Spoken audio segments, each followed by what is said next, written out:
दोस्तों, Indian politics में Muslim community की तरफ से भाजपा को कभी भी समर्थन नहीं मिला है।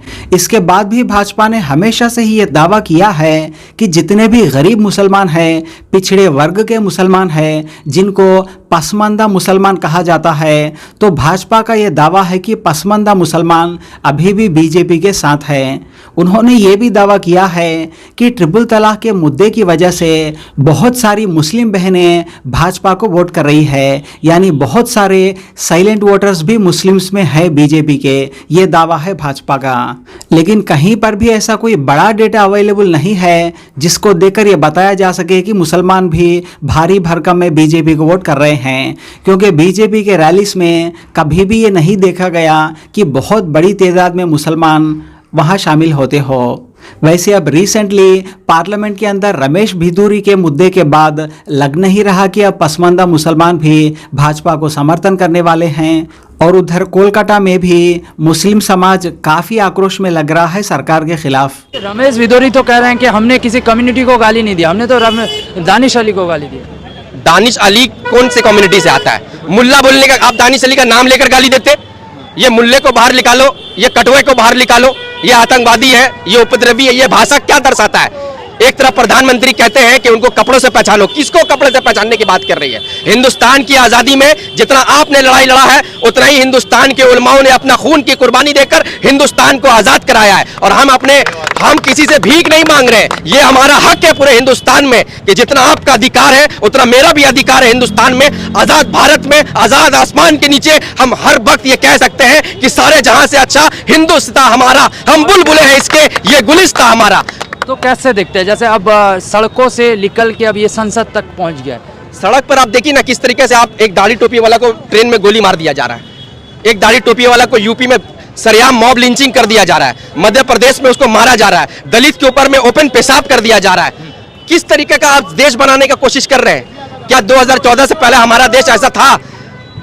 2014 से पहले भगत सिंह का देश था, मौलाना आजाद का देश था, जिन्होंने हिंदुस्तान के लिए कुर्बानियां दी थी, वो उनका देश था। लेकिन 2014 के बाद नाथूराम गोडसे का देश बनाने चाह रहे हैं, जो नफरत फैलाया पूरे देश में। नाथूराम गोडसे जो अंग्रेजों का तलवा चाटता था, नाथूराम गोडसे वही जिसने महात्मा गांधी को गोली मारा था। आजाद हिंदुस्तान का पहला टेररिस्ट अगर कोई है तो वो नाथूराम गोडसे है। और इनके नक्शे कदम पे चलने वाला ये नरेंद्र मोदी की सरकार, ये भारतीय जनता पार्टी के लोग हैं। पूरे हिंदुस्तान को आज जानने की जरूरत है कि अगर 2024 में आजाद भारत फिर से चाहते हो, मौलाना आजाद का भारत चाहते हो, भगत सिंह का भारत चाहते हो, तो इंडिया अलायंस को वोट देकर हिंदुस्तान में फिर से मोहब्बत कायम करो, वरना तुम्हारा हिंदुस्तान कहीं ना कहीं हर जगह जलता हुआ नजर आने वाला है। तो रमेश भिदूरी के समर्थन में तो कुछ लोग आ रहे हैं, कह रहे हैं कि रमेश भिदूरी ने सही कहा है। कुछ लोग नहीं आ रहे, भारतीय जनता पार्टी के लोग आ रहे हैं। जिस तरीके से भारतीय जनता पार्टी के लोग रेपिस्ट के समर्थन में कठुआ में निकले थे, जो आसिफा का रेप हुआ, तो रेपिस्ट के समर्थन में जुलूस निकाला। किसने निकाला? भारतीय जनता पार्टी के लोगों ने।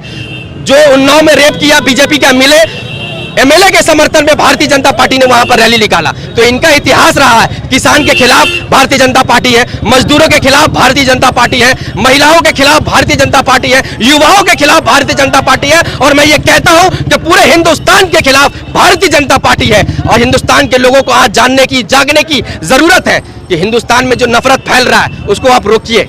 तो क्या लगता है, स्पीकर ने कहा कि कार्रवाई होगी, तो कार्रवाई लगता है होगा? कार्रवाई करिए ना। जिस तरीके से राहुल गांधी का आपने सदस्यता को रद्द कर दिया था, राहुल गांधी ने क्या कहा था? मोदी चोर है, नीरव मोदी चोर है, मेहुल चोकसी चोर है।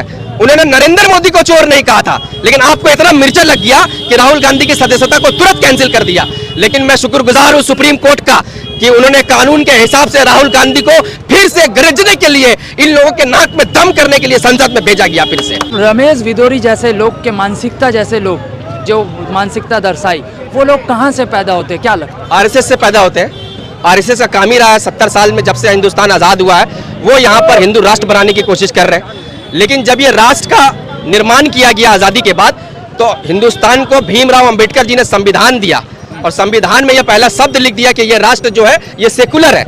यहाँ सारे कौम के लोग, सारे मजहब के लोग यहाँ पर एक साथ रह सकते हैं। जिनको पाकिस्तान जाना था वो मुसलमान पाकिस्तान चले गए। हम अपने चॉइस से यहाँ हिंदुस्तान में हैं, और हमको ये आज़ादी मिली थी कि आपको पाकिस्तान जाना है या हिंदुस्तान में रहना है। तो हमने इस देश को चुना, जिस देश में हमारा खून बहा है आज़ादी के लिए, उस देश को हमने अपने मर्जी से चुनकर यहाँ रहा।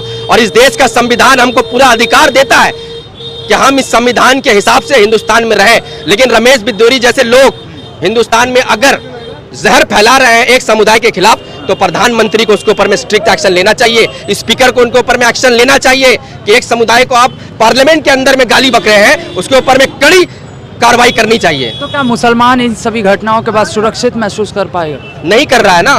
प्रधानमंत्री मीडिया में आकर कहे ना कि सबका साथ सबका विकास जो आपने नारा दिया है, तो कहां सबका साथ सबका विकास आप कर रहे हैं? आप तो ये नारे से, आपका नारा तो अलग लग रहा है मुझे कि सबका साथ और मुसलमानों का सत्यानाश, ये आपका नारा आपको लग रहा है। कहीं ना कहीं आपके एमपी, आपके एमएलए, आपके मुख्यमंत्री, कोई ना कोई भारतीय जनता पार्टी का लोग जो है मुसलमानों पर टिप्पणियां क्यों कर रहा है?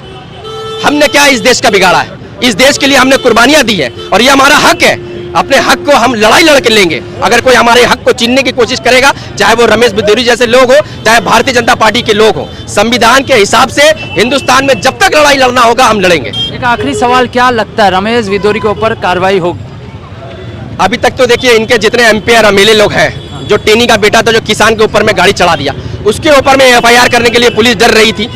कुलदीप सिंह सेंगर जिसने रेप किया उन्नाव में, एमएलए भारतीय जनता पार्टी का, उसके ऊपर में एफआईआर कराने के लिए कितना जद्दोजहद वहां के लोगों को करना पड़ा। आप जो महिला खिलाड़ी थी जो ब्रिजभूषण, उसके ऊपर में एफआईआर करने के लिए कितना आंदोलन करना पड़ा। इस देश की बेटी के लिए जो नारा देते हैं हिंदुस्तान के प्रधानमंत्री कि बेटी बचाओ बेटी पढ़ाओ, उसको इतना संघर्ष करना पड़ा उसके ऊपर एफआईआर करने के लिए। तो मुझे नहीं लगता कि रमेश बिदूरी के ऊपर में भी प्रधानमंत्री कोई कार्रवाई करेंगे।